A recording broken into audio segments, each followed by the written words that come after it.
Mateus 5, 17 a 20. Diz o texto das Escrituras: Não penseis que vim revogar a lei ou os profetas. Não vim para revogar, vim para cumprir. Porque em verdade vos digo, até que o céu e a terra passem, nenhum i ou um tio jamais passará da lei, até que tudo se cumpra. Aquele, pois, que violar um destes mandamentos, posto que dos menores, e assim ensinar aos homens, será considerado mínimo no reino dos céus. Aquele, porém, que os observar e ensinar, esse será considerado grande no reino dos céus. Porque vos digo que se a vossa justiça não exceder em muito a dos escribas e fariseus, jamais entrareis no reino dos céus. Oremos.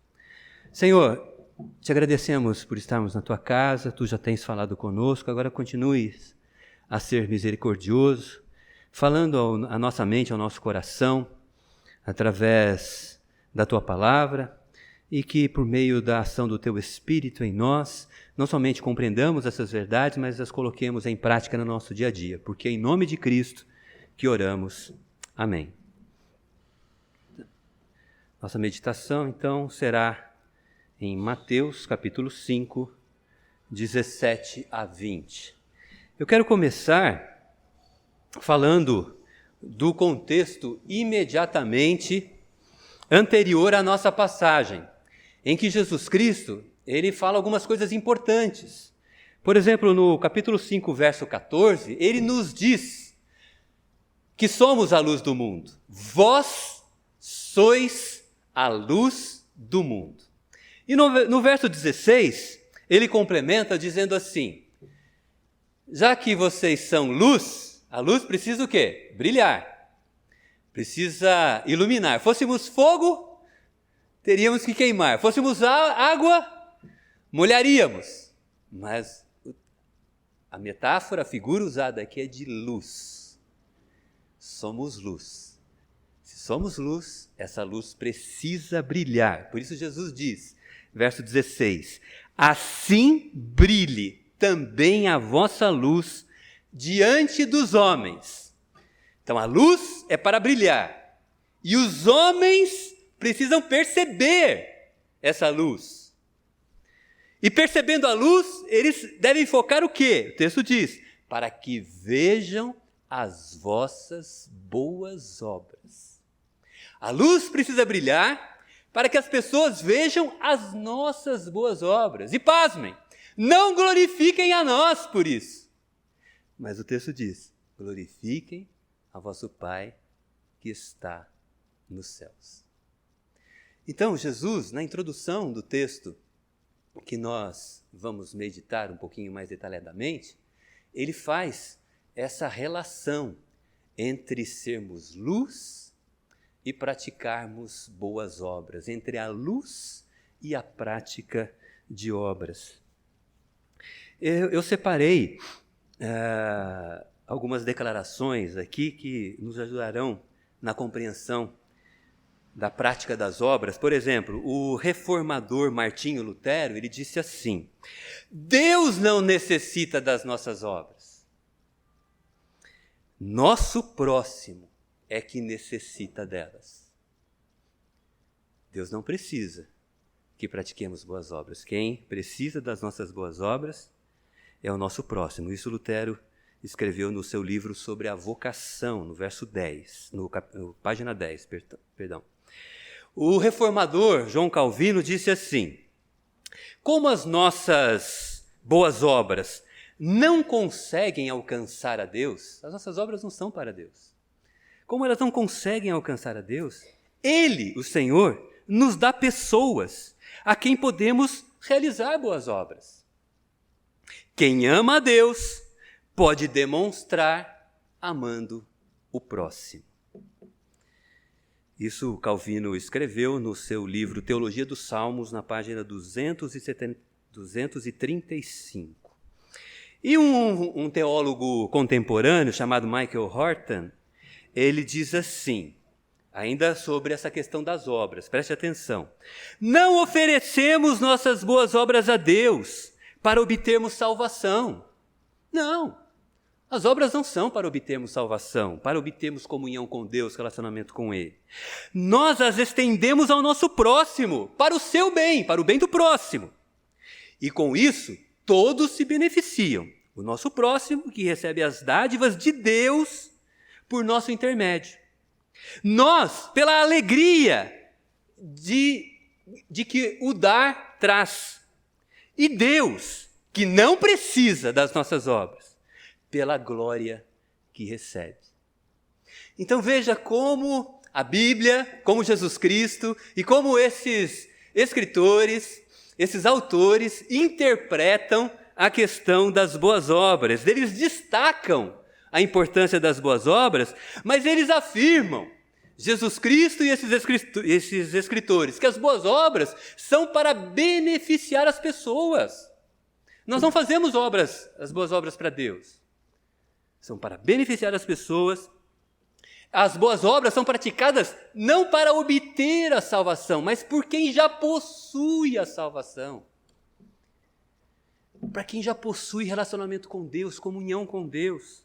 E essas obras têm o propósito de glorificar, não quem as pratica, quem as faz, mas glorificar o nome de Deus.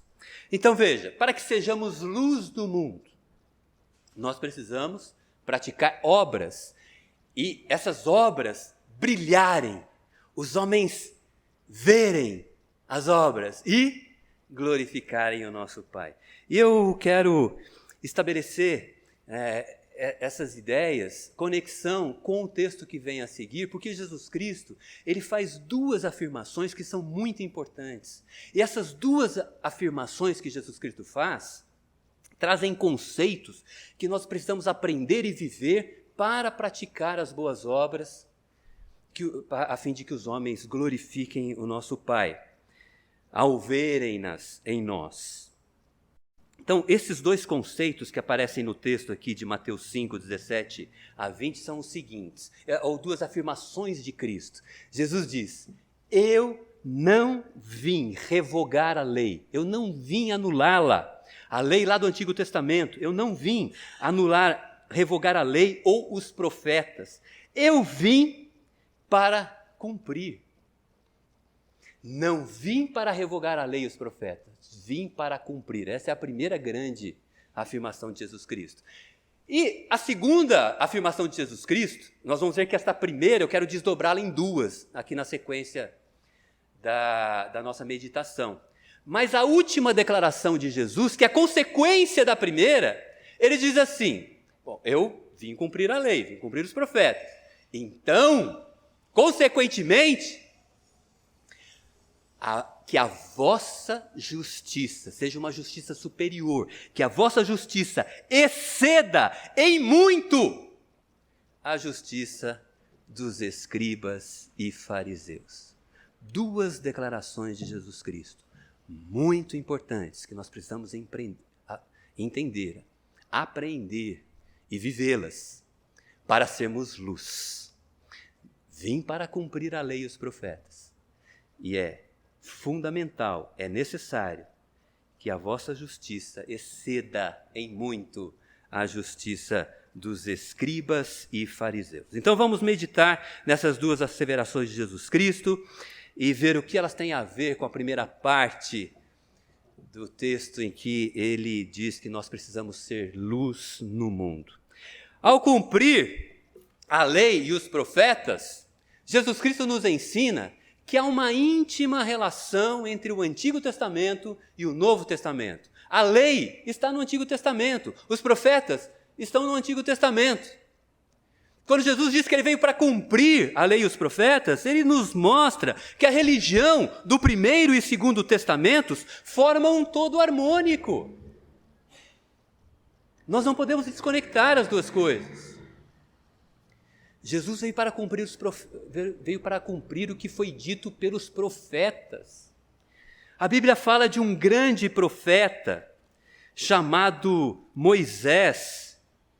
Certa feita, Deus disse para Moisés, lá em Deuteronômio 18, ele diz assim, Moisés, suscitar-lhes-ei a esse povo, eu suscitar-lhes-ei um profeta do meio de seus irmãos, semelhante a ti. Olha o que o texto está dizendo. Moisés, Deus falando para Moisés, eu vou levantar um profeta para esse povo semelhante a você, em cuja boca porei as minhas palavras, e ele lhe falará tudo o que eu lhe ordenar. De quem o profeta está falando? De quem Moisés está falando? De quem Deus está falando? Do Messias, de Jesus Cristo. Jesus veio para cumprir. Moisés era profeta, Jesus é o nosso profeta. Falando a Davi, Deus disse assim: Davi, quando teus dias se cumprirem e descansares com os teus pais, então farei levantar depois de ti o teu descendente, que procederá de ti, e estabelecerei o seu reino. Este descendente edificará uma casa ao meu nome, e eu estabelecerei para sempre o trono do seu reino. Olha o que Deus está falando para Davi. Eu estabelecerei, Davi, o trono do meu reino para sempre, por intermédio do seu descendente. Quem é este descendente? É o Messias, é Jesus Cristo. Jesus veio para cumprir o que foi dito pelos profetas. Quando Deus disse a Abraão: em ti serão benditas todas as famílias da terra. Essa também era uma profecia ligada a Jesus Cristo. É por meio de Jesus que as famílias da terra são abençoadas. Jesus cumpriu o que os profetas disseram. Jesus cumpriu a lei dos sacrifícios lá no Antigo Testamento. Deus ordenou prescrições a Moisés para que ele instituísse a lei dos sacrifícios de animais para perdão de pecados. Você pode dizer assim: nossa, mas que coisa cruel, derramar o sangue de animal para perdoar pecados, que coisa nojenta, que coisa cruel. Mas esta era a realidade daquele contexto histórico, meus irmãos e minhas irmãs. Os povos, naquela época, sacrificavam animais e até seres humanos para apaziguar, para pacificar a divindade, para desviar a ira da divindade de si, para terem colheitas extraordinárias, abundantes, para vencerem as guerras, eles sacrificavam animais. Imagine se Moisés falando assim, aparecesse falando assim: olha, tudo isso é uma coisa horrível, nojenta, cruel. Os adversários da Bíblia, aqueles que não reconhecem a inspiração da palavra de Deus, diriam assim: está vendo? Está totalmente fora do contexto histórico. Esse Moisés não pode ter vivido naquela época. Deus usou aquilo que era comum entre os povos. Só que o sacrifício, lá no Antigo Testamento, não era de ser humano, não eram de criancinhas que eram consideradas mais puras para apaziguar a ira da divindade. Não, era sacrifício de um animal que era sacrificado e o seu sangue substituía o sangue daquele que havia cometido o pecado. Por que tudo isso? Porque aquele cordeiro morto simbolizava o Cordeiro de Deus que tira o pecado do mundo, que é Jesus Cristo. Jesus veio cumprir a lei dos sacrifícios. Jesus é o Cordeiro de Deus, ele foi o próprio sacrifício por nós.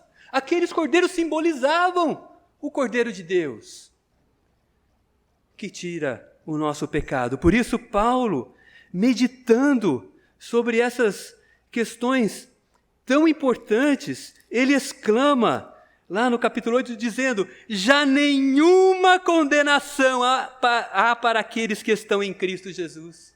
Nenhuma condenação. Jesus foi o sacrifício. Ele morreu no lugar.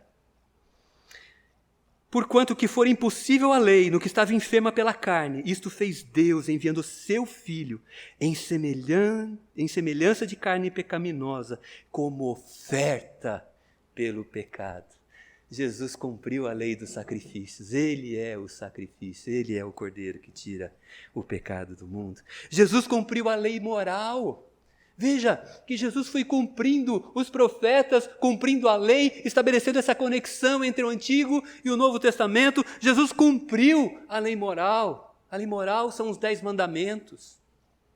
Jesus, enquanto esteve entre nós, literalmente obedeceu os 10 mandamentos, sem deixar um único para trás. Por meio da sua obediência perfeita, Jesus fez o que nós fazemos. Ele obedeceu os 10 mandamentos. Um por um. Enquanto esteve nesse mundo, Jesus não cometeu um único pecado. Jesus cumpriu a lei e os profetas. Quando Jesus diz que ele cumpriu a lei e os profetas, nós também podemos refletir que, já que ele cumpriu a lei é boa ou a lei é má? O que vocês acham? Se Jesus cumpriu a lei é boa ou a lei é má? Jesus só cumpriu a lei porque, de fato, a lei é justa, a lei é santa, a lei é boa. O problema não está na lei, o problema está em nós, que diante da lei, nós somos enfermos espirituais e não conseguimos cumpri-la. Mas, independentemente de não conseguirmos cumprir a lei, ela é santa, justa e boa. E foi por isso que Jesus a cumpriu. O apóstolo Paulo, quando ele fala da lei, ele apresenta justamente essas qualidades, que a lei ela é santa, justa e boa. Romanos 7,12. Por conseguinte, a lei é santa, o mandamento santo, justo e bom, porque bem sabemos que a lei é espiritual. Eu sou carnal, vendido à escravidão do pecado. O salmista, ele reconheceu o quanto a lei ela é boa. Ele diz lá no Salmo 19, a lei do Senhor é perfeita. O problema não está na lei. A lei do Senhor é perfeita. Ela restaura a alma. O mandamento do Senhor é fiel, dá sabedoria aos simples. Os preceitos do Senhor são retos e alegram o coração. Veja, o apóstolo Paulo, no Novo Testamento, o salmista no Antigo Testamento, eles exaltam a pureza, a santidade, a justiça da lei de Deus. O problema não está na lei. Se nós fôssemos fazer um exercício rápido, analisando os 10 mandamentos, nós podemos tranquilamente observar o quanto eles trazem valores que são preciosos para a nossa vida. Vamos fazer esse exercício rapidamente. O que diz o primeiro mandamento? Deus falando, não terás outros deuses diante de mim. O que estabelece esse mandamento? O princípio de que Deus é único. Nós não podemos colocar na mesma prateleira de Deus uma outra divindade ou qualquer outra coisa que exista nesse mundo. Deus é único, a adoração é única a Ele. Deve ser dada somente a Ele. Quando Ele diz, por exemplo, não farás para ti imagem de escultura, segundo o mandamento, é um princípio que combate a idolatria. Nós não podemos representar Deus, porque Deus é Espírito. A nossa adoração tem que ser feita em espírito e em verdade. Não vamos construir representação de Deus. Toda vez que tentamos representar Deus por algo criado, isso é idolatria. Não tomarás o nome de Deus em vão. Mostra a necessidade de, como cristãos e cristãs, sermos coerentes na nossa vida. Porque se nós dizemos que somos servos de Deus, discípulas de Jesus Cristo, mas no dia a dia nós revelamos um outro caráter, um caráter não cristão, nós estamos sendo incoerentes e estamos desprestigiando o nome de Deus, tomando o nome de Deus em vão, porque nós declaramos uma coisa e vivemos outra. O quarto mandamento, muito importante. Lembra-te do dia de sábado para o santificar. A importância de nos reunirmos coletivamente para adorarmos o nosso Senhor. Meus irmãos, a adoração individual durante a semana é necessária, mas ela não substitui a adoração coletiva. Como eu preciso vê-los para me sentir incentivado a seguir o caminho ao lado de Deus. E é importante vocês me verem também. É claro que há momentos que não é possível isso. Mas nós não podemos negligenciar a importância da adoração coletiva. Muitos ficam enfermos espiritualmente, enfermos emocionalmente, e não sabem por quê, e muitas vezes está relacionado ao fato de não estarem juntos com seus irmãos e suas irmãs, adorando o único Deus verdadeiro. Quinto mandamento, honra teu pai e tua mãe, estabelece o princípio do respeito à autoridade. Honrar pai e mãe, honrar todas as pessoas que estão acima de nós, desde que elas não exijam que nós façamos coisas que contrariem a lei de Deus. Sexto mandamento, não matarás. O princípio do respeito à vida humana. Sétimo mandamento, não adulterarás. Princípio do respeito à família. Respeito à lealdade conjugal. Oitavo mandamento, não furtarás. Princípio do respeito aos bens alheios. Eu não vou subtrair bem de ninguém. É da pessoa, pertence a ela. Nono mandamento, não dirás falso testemunho. Princípio do respeito à reputação alheia. Nós não devemos proteger somente os bens alheios, mas a reputação alheia, aquilo que nós falamos das pessoas. E termina o 10º mandamento com essa ideia, né? Não cobiçarás a casa do teu próximo. Que seja essa ideia, que Deus está preocupado, Deus se importa com a motivação do nosso coração. Não só com o nosso comportamento, não só com o nosso exterior. Às vezes a gente pode ter a cara de santarrão, mas é santo do pau oco, porque eu estou lá me remoendo, porque eu quero a casa que o vizinho tem, eu quero o carro que o vizinho tem, eu quero a mulher que o vizinho tem. Eu quero aquela promoção que o meu colega lá no trabalho conquistou. Não cobiçarás a casa do teu próximo. Deus começa estabelecendo que Ele é o único Deus, é Ele que deve, e termina dizendo, olha, cuida do seu coração. Procura ser feliz com aquilo que você é, com aquilo que você tem. Agradece a Deus. Olha como a lei é santa, justa e boa. O problema não está na lei. O salmista diz, quão amáveis são os teus mandamentos, é a minha meditação todo dia, o meu prazer está na lei do Senhor, em meditar na tua lei dia e noite. O problema não está na lei. Apesar da lei ser santa, justa e boa, nós somos enfermos espirituais, somos pecadores. É engraçado, a gente é confrontado com a lei, ela desperta em nós um sentimento contrário, em virtude das nossas inclinações. Quando a lei diz não cobiçarás, parece que já instiga em nós o desejo de cobiçar. Por isso, o propósito da lei nunca foi salvar mesmo. O propósito da lei foi mostrar o nosso pecado, para que tenhamos consciência do nosso pecado e corrermos para aquele que cumpriu a lei santa, justa e boa, nosso Senhor Jesus Cristo.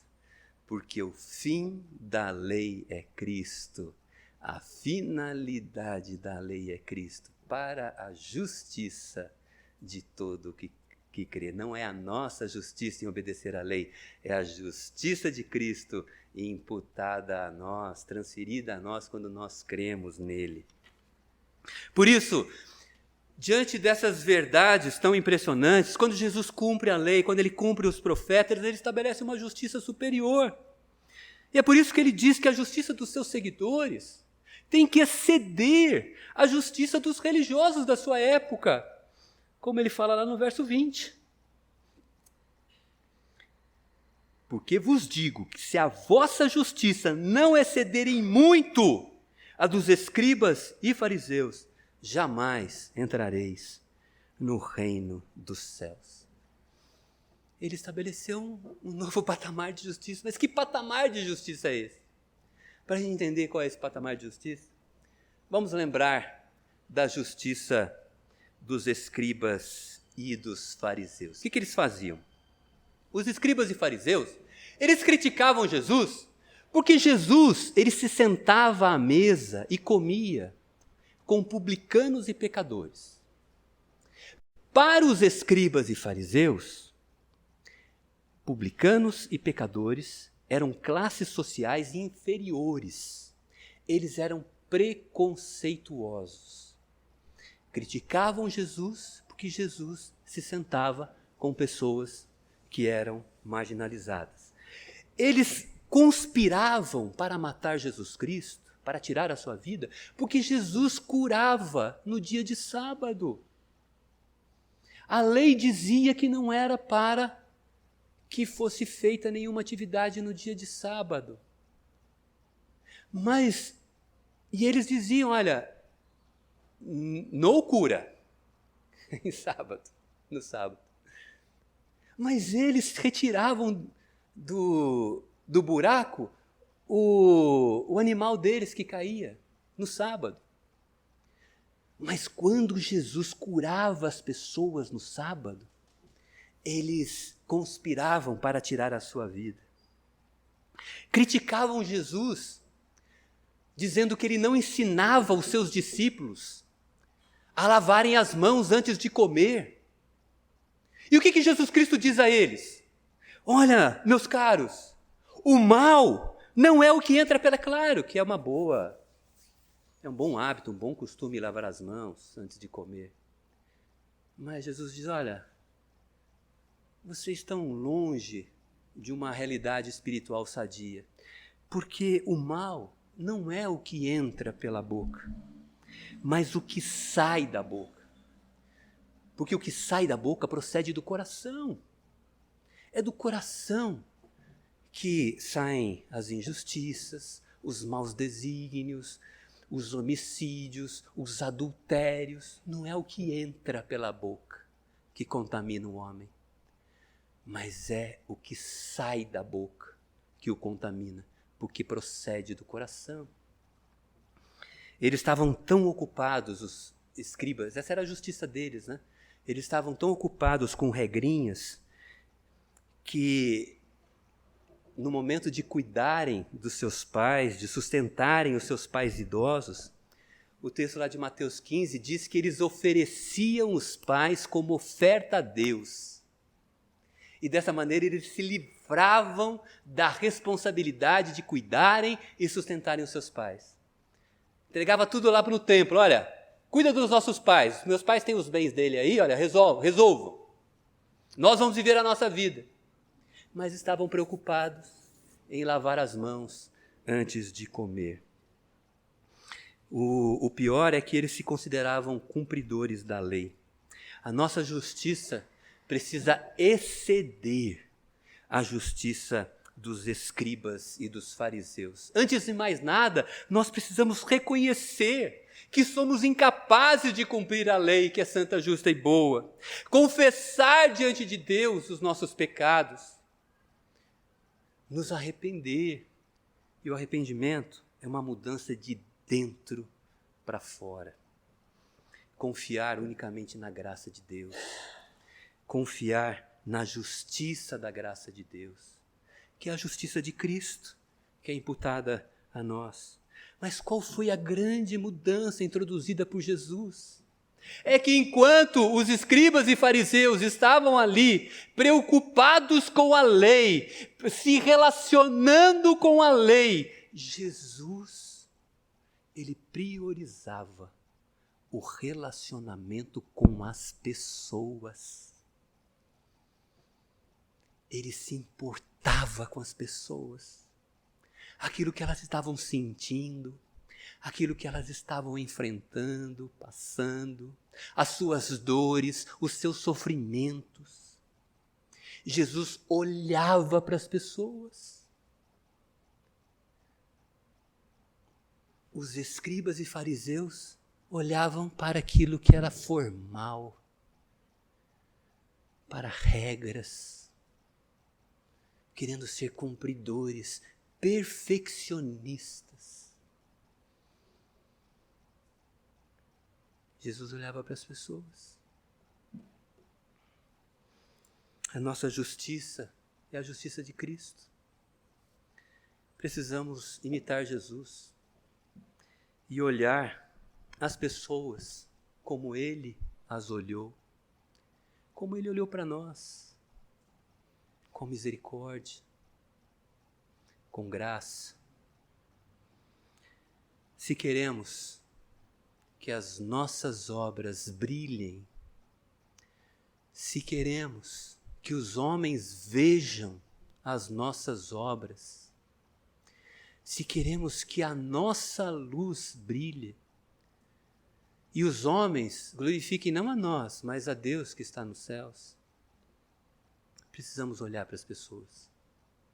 Jesus olhou para as pessoas nos seus sofrimentos, nas suas lutas, nas suas dificuldades. Eu termino com o texto que está lá em Romanos, que foi o texto da nossa liturgia, em que Paulo fala que nós devemos apresentar a Deus um culto racional. Ele fala muitas coisas aqui naquela passagem a respeito do significado de um culto racional. Mas ele fala certas coisas ligadas ao olhar para o outro, a sermos sensíveis ao outro. Então ele diz assim: amai-vos cordialmente. Amai-vos cordialmente uns aos outros, com amor fraternal. Amor aqui é um amor de irmão. Fraternal, amor de irmão. Amai-vos cordialmente, com amor de irmão. A gente costuma... há irmãos que não se bicam, mas nós costumamos amar o nosso irmão e a nossa irmã, mesmo quando às vezes temos conflitos com ele, com ela. O apóstolo Paulo diz: compartilhai as necessidades, praticai a hospitalidade, olhar para as pessoas, verificar as suas dificuldades, se preocupar com isso e compartilhar. Alegrai-vos com os que choram, com os que se alegram, e aí chorai com os que choram. Questão da e ele fala outras tantas coisas, né? Então, que sejamos a luz do mundo, que as nossas obras brilhem, os homens vejam e glorifiquem o Pai que está nos céus. Isso só será possível na nossa vida se passarmos a olhar as pessoas como Jesus Cristo as olhou. Os escribas e fariseus olhavam para as pessoas, mas eles só conseguiam enxergar a lei. Aquilo que é formal, formalidade, ritual, cerimônia, exterior. Jesus não. Jesus foi sensível. Jesus se aproximou. Jesus conversou. Jesus olhou. E a partir daí, a mudança se estabeleceu.